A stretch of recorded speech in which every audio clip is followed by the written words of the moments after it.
नमस्कार। जहां भारतीय वेपन इंडस्ट्री लगातार प्रगति कर रही है, वहीं इसे लगातार लग रहा है मानो विदेशी प्रतिस्पर्धा का सामना करना पड़ रहा है। यहां पर एक बात बहुत जानने योग्य है आपके लिए कि फिलीपींस, जिसने ब्रह्मोस क्रूज मिसाइल का एक बहुत अच्छा खासा ऑर्डर भारत को दे रखा है और भारत ने बाकायदा ब्रह्मोस क्रूज मिसाइल को वहां पर पहुंचाना शुरू भी कर दिया है। और अभी माना जा रहा था कि फिलीपींस और भी ऑर्डर देने वाला है। इसी बीच अमेरिका कूद पड़ा। क्यों न कूदे, विश्व पर राज करता है वह, कम से कम वेपन्स इंडस्ट्री में। वह नहीं चाहता है कि कोई और देश इसमें आए। और इस बार उसने जो चाल चली है, उसने ब्रह्मोस के कैपेसिटी और उसके वर्किंग टेक्नोलॉजी पर ही प्रश्न चिन्ह लगा दिया। और उसने बाकायदा इस बात को कहा है फिलीपींस को कि आप जो ब्रह्मोस ले रहे हैं, ये आपके लिए सही नहीं है। एक तरह से ये बेकार है। हाँ, अमेरिका खुद तो नहीं कहेगा, अपने लोगों से कहवाता है, अमेरिकी विशेषज्ञों से कहवाता है। दो बातें कहा उसने। बोला ब्रह्मोस अच्छी है, लेकिन इतनी अच्छी नहीं है आपके लिए, क्योंकि आप चारों बगल सी से घिरे हुए हैं। आपका सबसे बड़ा दुश्मन कौन है? चाइना।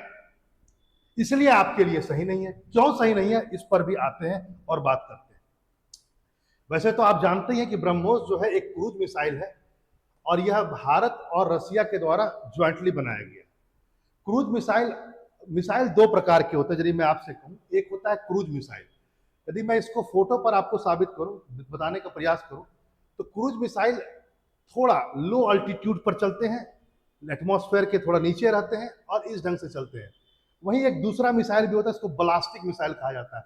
वो इस पाथ को फॉलो करता है, ब्लास्टिक मिसाइल। याद रखेंगे, ये ब्लास्टिक मिसाइल और ये क्रूज मिसाइल। ठीक है। ब्लास्टिक मिसाइल क्या होता है? एक बार वातावरण के बाहर जाता है, एटमॉस्फेयर के बाहर जाएगा, फिर दोबारा एटमॉस्फेयर के अंदर घुसेगा। और जितनी भी ब्लास्टिक मिसाइल होती है, बहुत लॉन्ग रेंज की होती है, इसलिए उसको पैराबोला पाथ में छोड़ा जाता है ताकि वो लॉन्ग डिस्टेंस कवर करे। वहीं दूसरा जो मिसाइल कैटेगरी है क्रूज मिसाइल, इसी का है ब्रह्मोस। ब्रह्मोस लो अल्टीट्यूड में होगा, क्रूज मिसाइल लो अल्टीट्यूड में होता है। और चूंकि यह लो रहता है, तो ये रेडार के पकड़ में भी नहीं आता है जल्दी। कोई भी क्रूज मिसाइल, मैं ब्रह्मोस की बात नहीं कर रहा हूं, अधिकतर जितने भी विश्व में क्रूज मिसाइल है, और यदि वो हाइपरसोनिक है तो और भी अच्छी बात है। एक तो लो अल्टीट्यूड में ऐसे ही क्या कहता है, कोई भी रेडार पकड़ नहीं सकता है, और यदि वो हाइपरसोनिक हो तब तो कोई बात ही नहीं।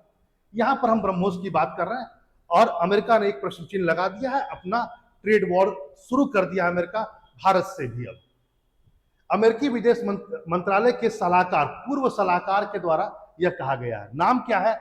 एलसे टेलिस। एलसे टेलिस कहते हैं कि बिना C4ISR क्षमता के, आते हैं इस बात पर वो क्या कह रहे हैं, बिना C4ISR क्षमता के फिलीपींस के लिए ब्रह्मोस मिसाइल किसी सैन्य अभियान में कोई खास काम नहीं कर पाएगा। वहीं भारतीय रक्षा विशेषज्ञों क्या कहना, जरा इसको सुनिए।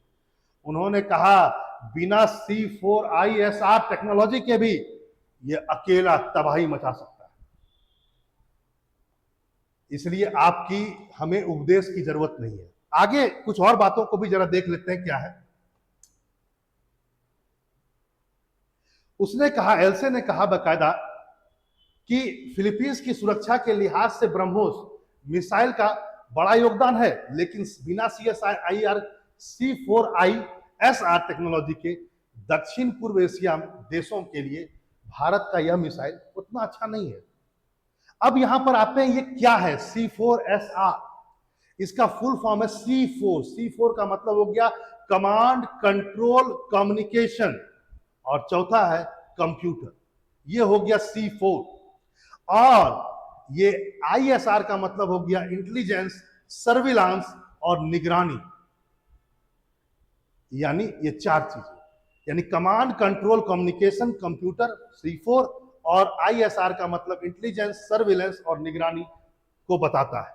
और यह अमेरिका के द्वारा बोला जा रहा है, यह टेक्नोलॉजी नहीं है ब्रह्मोस में। आगे देखिए क्या बात। C4ISR के बारे में यदि कहा जाए तो आसान भाषा में कहें तो यह किसी भी सेना का नर्वस सिस्टम होता है किसी भी सेना का।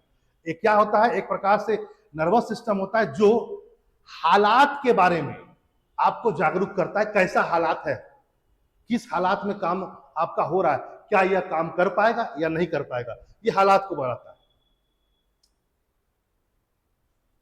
कई सिस्टम और सेंसर बहुत बड़े पैमाने पर डाटा कलेक्ट करते हैं। इसके अंतर्गत क्या होता है, बहुत सारे सिस्टम और सेंसर क्या करता है, बड़े पैमाने पर डाटा कलेक्ट करता है और इसकी मदद से मिसाइलों से हमला करने की सटीक निशाना लगाया जा सकता है।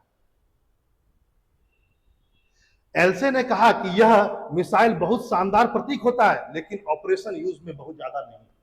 ठीक है, शानदार है लेकिन आप सटीक नहीं लगा सकते हैं बिना इसका। अब देखिए वहीं भारतीय प्रतिक्रिया के तहत में क्या क्या बातें हुई जरा देखिए। एक पूर्व सैनिक कमांडर है मिलिंद कुलश्रेष्ठ, ये नौसेना के थे, भारतीय नौसेना के पूर्व कमांडर हैं, पूर्व कमांडर मिलिंद कुलश्रेष्ठ। उन्होंने कहा कि ब्रह्मोस अकेले ही काफी घातक है और फिलीपीन जैसे देश को किसी और प्रतिरोध क्षमता की ताकत की आवश्यकता नहीं है, ये उसको पूरा कर देगा। यहां पर आज इस बात को भी आप जान लें कि मलिंद ने ही, यानी यही मिलिंद कुलश्रेष्ठ ने ही भारतीय नौसेना में C4 से ब्रह्मोस को पहली बार जोड़ा था। ठीक है, SIR तो नहीं हो पाया लेकिन नौसेना जो है, भारतीय नौसेना, वह ब्रह्मोस को जोड़ दी है C4 से और इसका श्रेय किसको जाता है, मलिंद को जाता है। लेकिन आपको चूंकि मैंने जैसा पहले ही कहा कि भारत अभी कुछ भी कहेगा तो अमेरिका नहीं मानेगा या अमेरिका बलगलाएगा, क्योंकि ट्रेड वॉर अब भारत से भी होगा, क्योंकि भारत का रक्षा निर्यात दिनों दिन बढ़ता जा रहा है। फिलीपींस, म्यांमार और भी कई देश हैं लाइन में जो भारत से हथियार लेना चाहते हैं। अभी तो तेजस का मार्केट भी खुल रहा है और अमेरिका वहां भी कूदेगा, क्योंकि उसका लॉकहीड मार्टिन, बोइंग जैसे जितने भी कंपनियां हैं वह अच्छा खासा प्रेशर बनाएगी अमेरिकन सरकार पर। चलिए फिर मिलते हैं, क्योंकि यह तो वॉर चलता रहेगा ऐसे ही नई टॉपिक के साथ। नमस्कार।